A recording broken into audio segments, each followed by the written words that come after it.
On today's episode of Homeworthy, we're taking you to Churchtown Dairy in New York's Hudson Valley.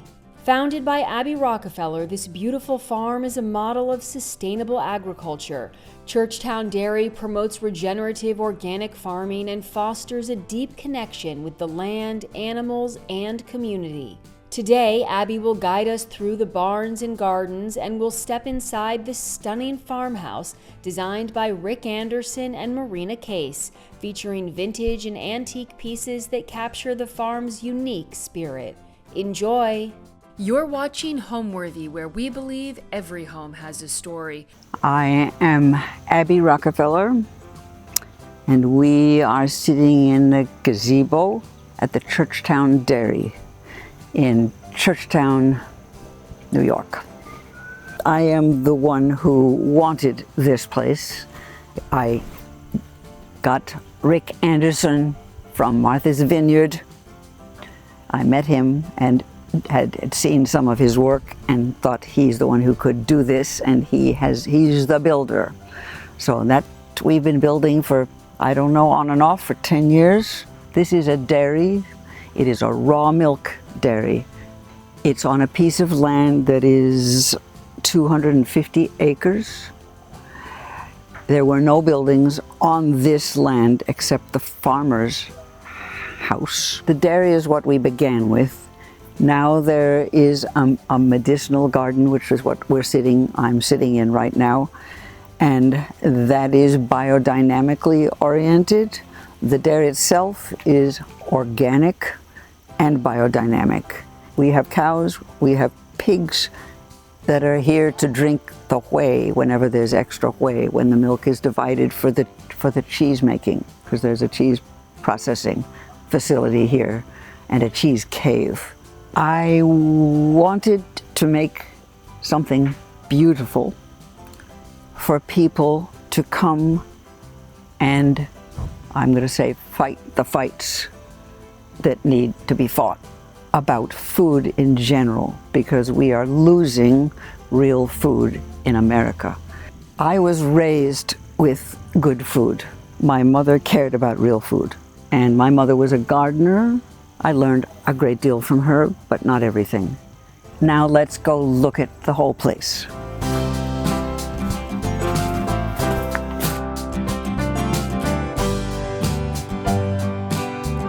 This is the medicinal gardens here.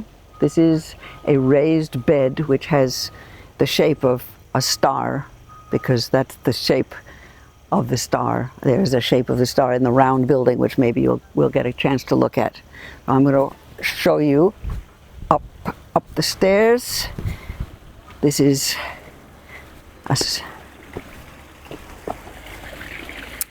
a pool in the center.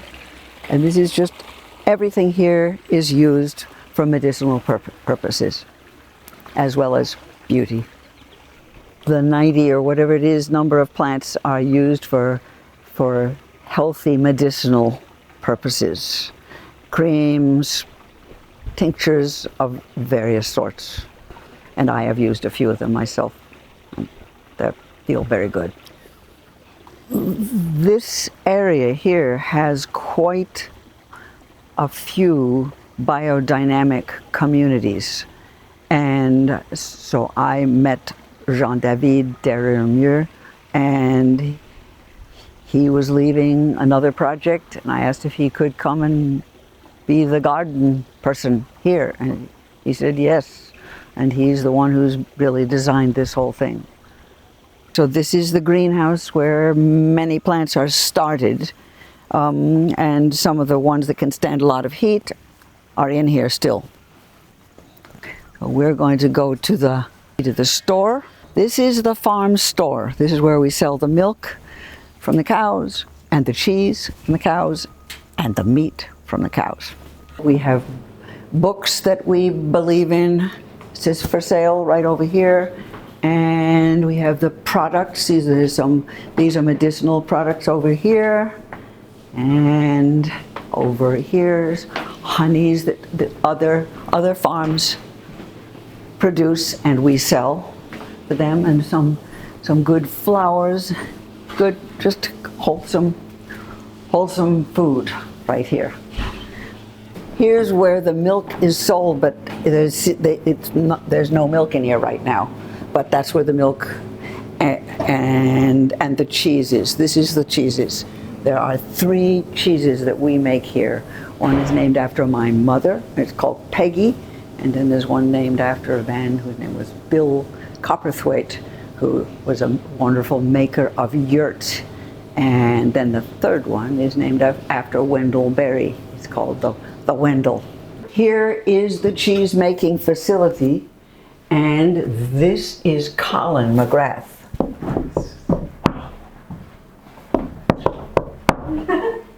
You got near me.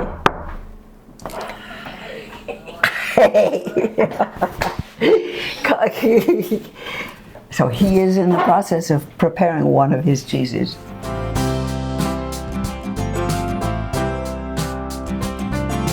Here is the milking barn.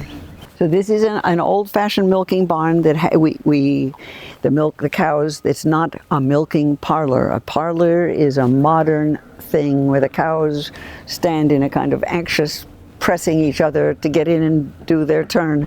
But this, they all come in and each one knows their place. They don't read their names, but their names are above their stalls. And they each go to their own proper stall twice a day. So, just to show you, Rick did considerable work trying to understand what kind of stanchions we wanted. First of all, I wanted them to be wood.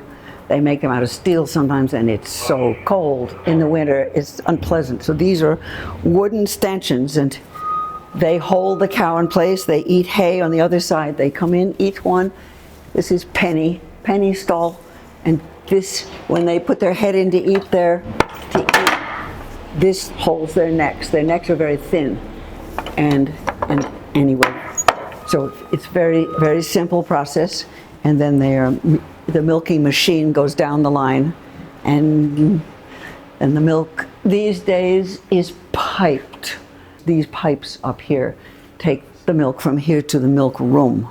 The calves get to stay with their mothers in the daytime, and in the nighttime the calves go off into a play. It's like a playpen for calves. This is the pathway, which for the connector of the milking barn to the round barn.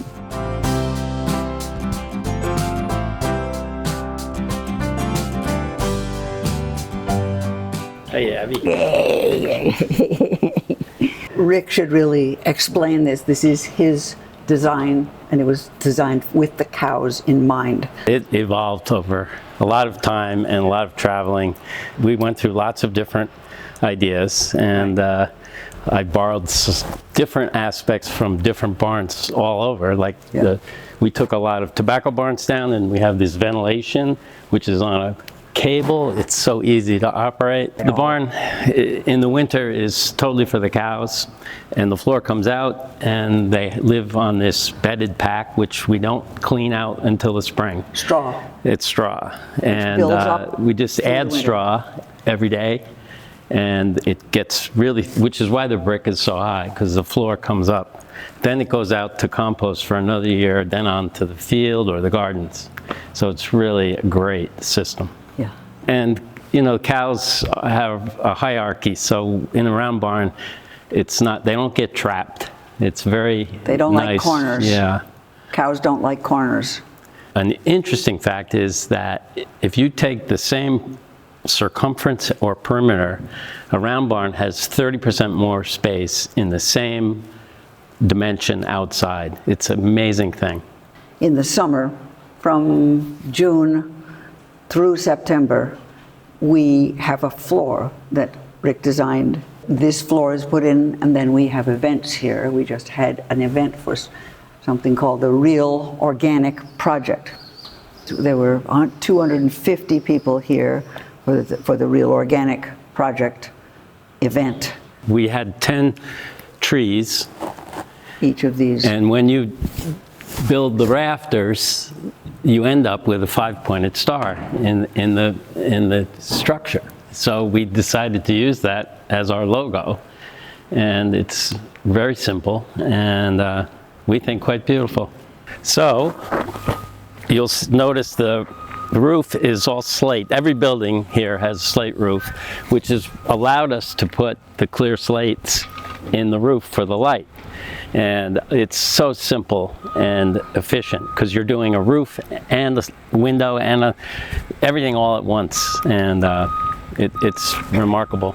The original idea was that the cows would go from the round barn through the passage to get milked, but in the summer they come in from a different door, and they don't like changes. So we had a hell of a time getting them to go in here. So then we changed it. They have to go out and come in the same door that they did in the summer.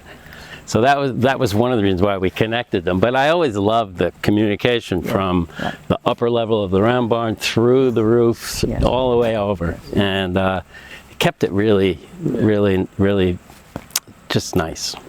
So all the buildings except for the round barn are the structure, the framing comes from buildings that Rick took down from New Hampshire. All New Hampshire, not by choice. All New Hampshire. Just found them, the right ones. Right. So the milking barn was a barn, the structure inside, and the same is true of the farm store. The farm store, and the same is true and of the guest house. The barns were about 1840, and the house was 1790.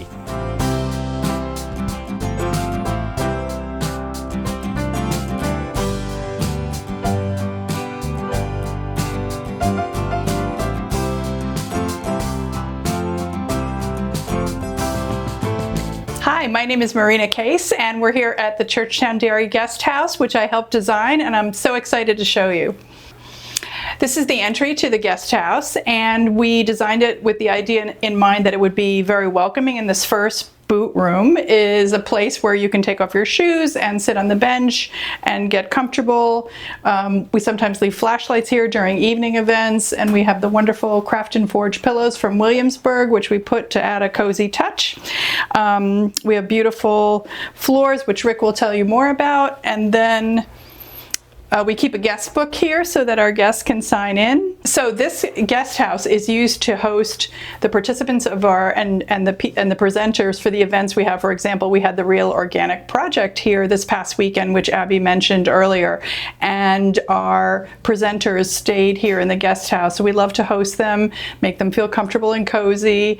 They all have a good time talking offline together, and they can gather here and share ideas about their aspirations and goals.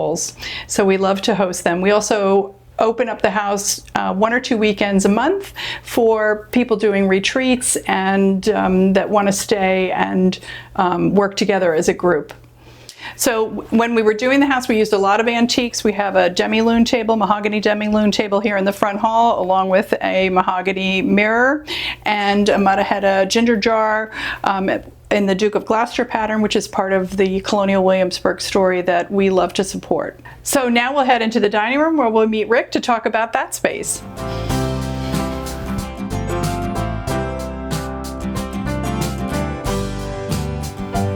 Welcome to the dining room.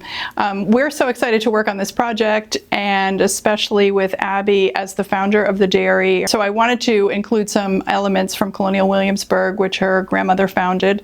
And so we incorporated some of the items along with antiques. So we tried to create a very relaxed farm, cottagey, vintage vibe here in the house. This was a house that was built in 1790 in New Hampshire. And it was dismantled, and we basically saved the frame as sometimes some of the boards, but like these floors, for example, came from a totally different house. That allows us to put new wiring, new plumbing, all the comforts, but we like to strive to keep this primitive elegance in this house. So you can't get that if you don't use the old building. It's just beautiful. We have an oval table in the dining room because it's also a pass-through in a hallway, so an oval is a great shape for that. You can kind of go by and it's a smooth transition. There are many meetings that the farm team will hold here, or people that are involved with the farm. It's a great space for them to come and meet, so it serves as a sort of conference room as well. And we have a mix of Harlequin Windsor chairs because I wanted it to feel very casual and comfortable and welcoming and cozy. So we made sure each chair has like a cushion so they can sit here long-term for meetings. We have a group of doctors that come that are also herbalists, and they use medicines to help treat their patients, and those medicines are coming from the garden. So John David, who's the director of or not the director, but he's in charge of the medicinal gardens, he will meet with the doctors here every month right at this table, and they will talk about what they're finding with using the medicinal plants, which we all know is a great way to heal your body, and we're learning more and more about that, which is exciting. So we have a fireplace over here. This is old Virginia brick, right, Rick? Mm-hmm. And Rick is very big on old Virginia brick because it's got a beautiful color and tone to it. Again, part of the Virginia story. And then we, again, used antique and vintage prints all over. We have an old Irish pine hutch, which holds a big mix of china. We like to keep it casual. On the table, we have the Duke of Gloucester pattern, again, from Colonial Williamsburg, and vintage flatware, vintage napkins, hydrangeas from the garden, vintage candlesticks, and lots of vintage prints all around. We use casual fabrics like plaids and small dot prints to give it that cozy feel, stripes on the cushions. I did a lot of botanical and fruit prints in the house. It's a combination of vintage fruit prints, and then we also use some from the World Art Group, which is another Colonial Williamsburg collaborator. And I just want to point out that I love to use the Colonial Williamsburg products because they ultimately support the foundation. So when any designer or any homeowner is purchasing those products, they're also supporting the foundation. So I love to do a big mix of new and old. That's really my style anyway. We love to mix traditional, modern, tribal, and fun, whimsical items. That's our formula, and so that's what we did throughout this house as well.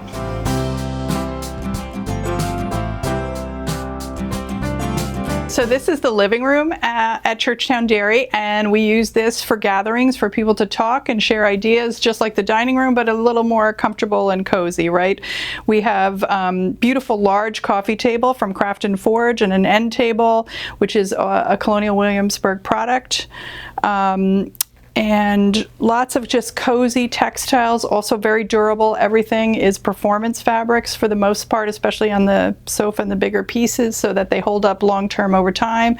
It gets a lot of use when people are staying here. This is the primary gathering spot.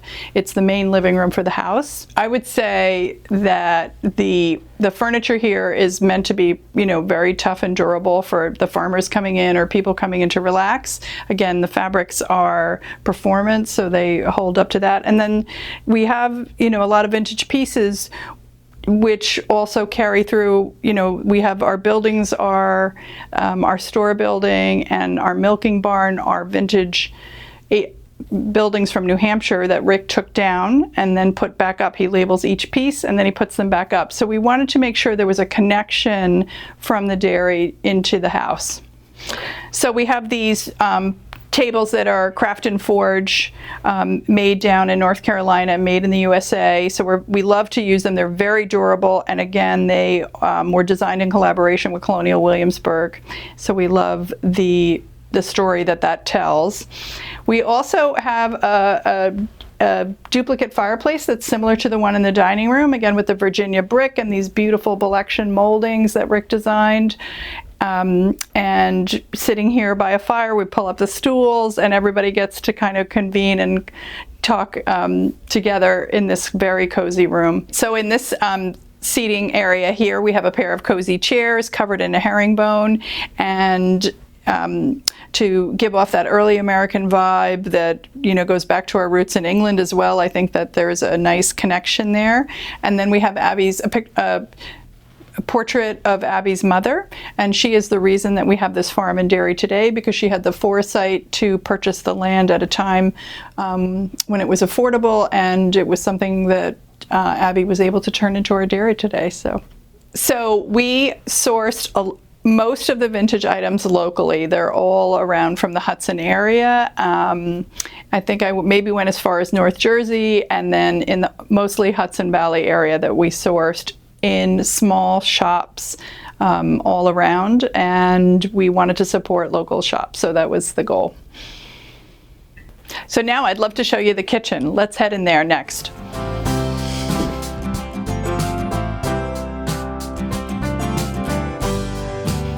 Great, now we're in the kitchen at the dairy, and I'm going to ask Rick to talk a little bit about some interesting features in here, which include the floor, the brick oven, the stove. Well, the floor is from a company called Chateau Domingue, and they are headed in Texas, but I think this was a roof in Mexico, and you can see some of the remnants of the tabs, but we cut, if you look closely at there's thousands of pieces that we hand cut for the border, and we put the cabochon, which is the little diamonds, and there's red ones and yellow ones, so it doesn't like jump out at you. So it's I actually found this floor in Ireland in a guest house, and I fell in love with it, and it just came back in my phone. I was looking at pictures and I said, oh my God, here's the floor. But we had to fabricate in a different way to get that. And but these tiles were absolutely gorgeous. So then the oven, which is a brick oven, and we introduced a rotisserie here, which is unbelievable. So you build a big fire in there for a couple hours, heat the thing up, and then there's a little switch over here that turns on the spit. So we've had chickens and vegetables underneath, and it goes for about almost 3 hours, but it's a very low, slow cooking, which I love to do. And when Abby was here, we did these free-range chickens, and she said she had never tasted a chicken like this. And it gets that kind of smoky wood, but not terrible. It's just remarkable. And you can do all kinds of things, leg of lambs, roast beefs, mushrooms, all kinds of things. So that was a really fun thing to do. I built mostly all the tables. I did the cabinets. I did the forge for the pot rack. I built the hutch, and we built, with help of my team, we built all of the shelves in that library, which I guess you'll go in there later. But like the tile on the wainscot came from a movie called The Grand Hotel, and I just fell in love with the kitchen in this film, and that it also helped start the floor business too, because there was a great floor in that. So all these inspirations come from just different things I find throughout life. And when I go to Europe or anywhere, I'm taking pictures of the doorknob or the latch on the window, because those are the things that are really important in a house like this. And you want to discover these things. You don't want to put it in front of you. You want to find it as you be in the house for a period of time. Like, oh my God, I never saw this. So that's really a fun and just a great way to think about the house. So the kitchen cabinet color is Gettysburg Gray, which Rick chose before we met, which I love. I think he did a great job. I love how the stainless steel, which is very practical. We have a Sub-Zero and a Bosch refrigerator, so very practical choices. But then he also sourced this great French stove. A little tricky to light, but we figured it out now, and it makes for great cooking. And then he did forge the pot rack, so we keep everything very handy. It's a very concise kitchen, but beautifully executed, again with the beautiful detailing on the borders of the floors, Carrara marble and the counters, and then the normal details. Another great feature are the lead windows, which Rick also forged. And he found these beautiful latches from England to open and close them, so that's nice. And we have, we put out a beautiful Imperial Blue Mataheta collection, again a Colonial Williamsburg collaboration. And vintage candlesticks. We have an actual tin lantern at the dining table, which we use actual candles for, that you can dine by. We use a lot of candles in this house to keep it kind of romantic and interesting. And then lots of meals around this table. As Rick mentioned, he built the table, and then for long-term seating, we put in very cozy cushions with performance fabrics on them. Just want to mention that this little niche here is for spices, and we put our own herbs de Provence from the dairy, which is from the medicinal garden. We also have mint, which makes for fabulous tea, the elderberry elixir, and digestive teas, and then fennel and chamomile, which is all from the medicinal garden. So that ties back to, you know, what the medicinal gardens are doing for our own health and for the viability of the dairy. And then I'm going to head over now to the hutch, which Rick mentioned that he found in a book, and I think we were working together at that point, and I loved what he did. So the plates can air dry like they would, and I think we were inspired by Annie with an E, Anne of Green Gables, because this similar setup is in their kitchen.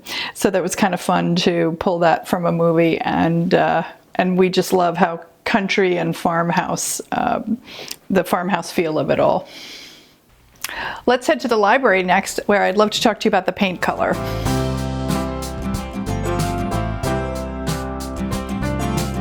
So we used a color in here called Brickyard Red, which is a Benjamin Moore Colonial Williamsburg collaboration palette. There you have an incredible selection that I use almost every day for when I go to choose colors, and it's the Benjamin Moore Historical Williamsburg collection.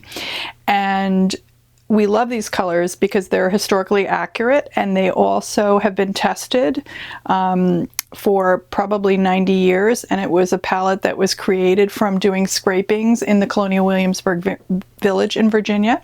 So these colors are extraordinary, and if you're not using them, you should definitely take a look. They're available at any Benjamin Moore store. But I love this library because it is such a cozy, warm, like hug you feeling. Every house needs a room like this that kind of hugs you. And we love these crewel drapes that we used. We used a Tebow fabric here. And again, a lot of vintage furniture. All the other pieces are pretty much vintage in this room. We filled it with books, very casual, lots of farm books, and a big mix of classics and cooking books and garden books. And it's often used. People will come in with their computer and sit down, and though, you know, sometimes I hear people aren't using desks anymore, and I really don't believe that. I think every room should have a desk so that there's a place to get organized and put down your computer and spread out and be able to do your work and your thinking. So I briefly want to touch on the back hallway, which leads to the back staircase up to the bedrooms. It does have a front staircase too, but we love when a historic house has a back staircase as well. And then we added this, Rick talked earlier about the large tile that he was inspired by to do, and I wanted to add a coziness to it, so we added the Sanderson wallpaper, which is from William Morris, England, and just kind of, you know, vintage furniture again, a shaker peg rack, all to keep in the theme of the cottage farmhouse style. So now let's take a look at the downstairs bedrooms.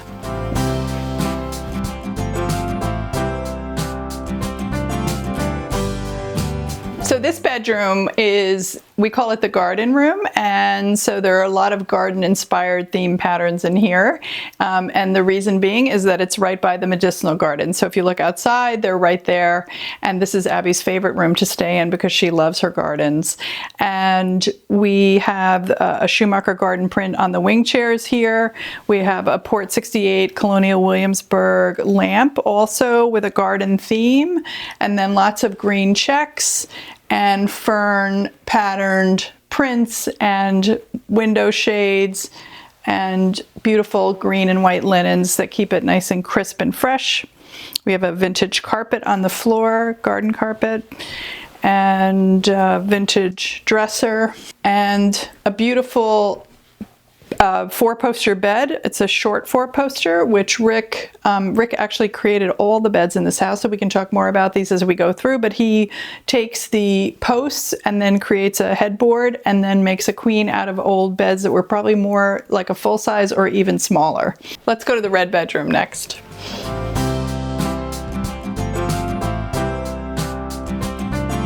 So welcome to the red bedroom. Come on in. This bed was also made by Rick, and we painted it. I love this room because it has a fun pop of color, and fun is part of my formula. We also have great prints on the walls, the botanicals that are from the World Art Group with Colonial Williamsburg, vintage tables, and some new lamps, and a combination of things. This I think I found down in Hudson in the warehouse, and lots of vintage art as well, and fun prints and patterns for the Roman shades. And we were going to recover these and then decided not to because they just all sort of work together. So I bought them like these secondhand chairs from Hickory Chair. So you can see there are two vintage quilts in this room. So we have a vintage quilt on the bed here that we just keep kind of for decoration and show, and then also on the quilt rack over underneath the prints over there. So there are two red and white quilts, and that's what kind of keyed off the colors in here. And this is many of our guests' favorite rooms. It's also closest to the dairy. It has a nice view of the farm and facing out to the greenhouse and the store. Every toilet on the farm is, it's called the Clevis Multrum, and it's one of Abby's first ventures that she developed this country with her first husband, and they're remarkable things, and they are so good for the land because not one thing is leaching out, and you can make them very elegant, like you would think a composting toilet would be. But they're not. We have Carrara marble on the top, and they're all vented to the basement. And then there's a pump in there that the liquid goes to another tank, which is pumped out, and it can be used on the fields even. So the compost toilet, there's just a big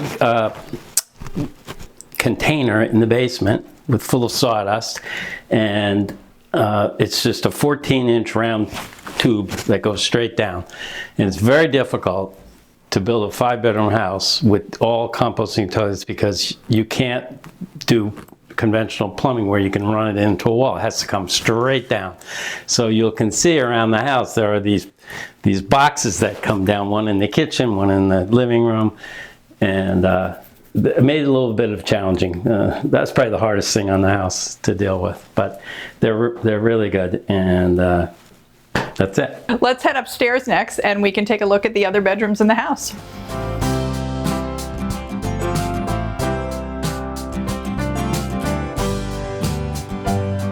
So this is our king bedroom. It's the only room in the house with a king size bed. All the other rooms have queen size beds. We have 5 bedrooms in the house.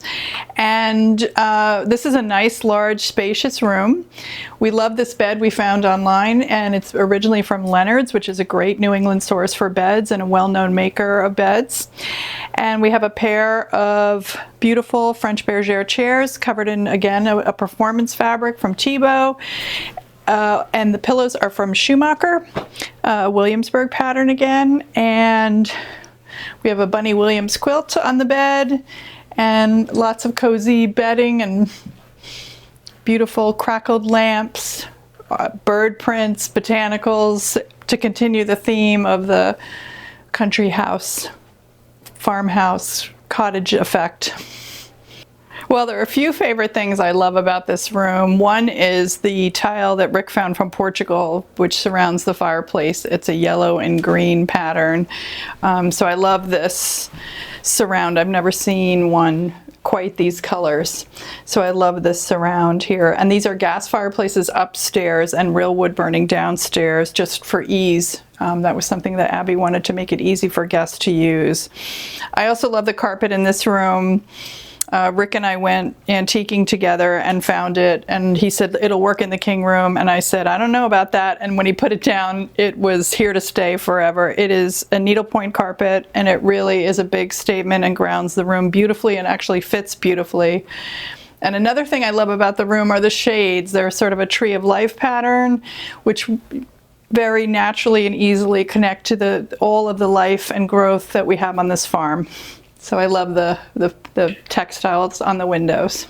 There are 2 desks here in this room, and one is from Abby's family. It's probably the only piece we have in the house from her family, so I'm delighted that it fit beautifully here. It has a beautiful burl wood, very rare desk with all this beautiful detailing with the drawers to get organized. So this is a great desk. And then we have another pine desk over here that's a little more for sitting with your computer and studying. A lot of our guests will sit here and work with their computer. So again, I'm a big fan of desks. Okay. Let's go into the blue bedroom next.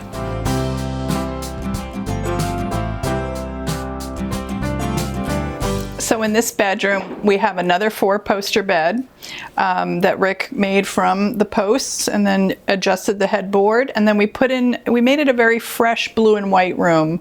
And I love this linens from Mark Sykes. And again, this room was actually inspired by this quilt, which is a blue-green quilt, and the blue-green is definitely one of my favorite color combinations to work with because the sky is blue and the grass is green, and so I'm always integrating blue and green into my projects. And this room is especially wonderful because it has a sitting area, so it has a cozy couch and a pair of French chairs. These are all Count and Tout fabrics, and a set of vintage hunting prints, vintage tables. Everything in here was sourced locally from antique shops, and then we recovered some of it to freshen it up. And then, of course, the beautiful Eastern carpets on the floor, I think, add a wonderful touch and give the house a lot of character. The work that Abby is doing here is very important, and it was especially hit home for me because my grandparents were farmers in Germany, and my mother came and immigrated to this country in the 1950s, and she was farming and gardening in her own garden, and I was eating those vegetables that she was growing. So when I met Abby, I began to realize how lucky I was that my mother was doing that, and that I wasn't eating a lot of the processed foods, which I don't believe are good for us, which I know are not good for us. So I really am tremendously proud to work on this project, and it is very special to be able to welcome guests here who are reinforcing that message, which I believe long term is on the side of right and will ultimately become a mainstream message in America. I really believe that we have to fight the foods that are not good for us, and that this house is a safe place for everybody to start and to begin, and that message is now carrying through to the young people of our country. And I know the young generation is really watching right now to see what we're doing with food. They know that it's not in great shape here and that we have to turn it around. So it's a great house to host the guests that are reinforcing that. One of the main things that we did here was we kept beauty at the center of it. And when you're in a house like this that was built in 1790, it just does something to you that it's hard to really explain, but it evokes, I think, another time and place. You just can feel the history, and it just changes everything. Thanks for watching. Be sure to go to homeworthy.com for exclusive content, shopping guides, and so much more.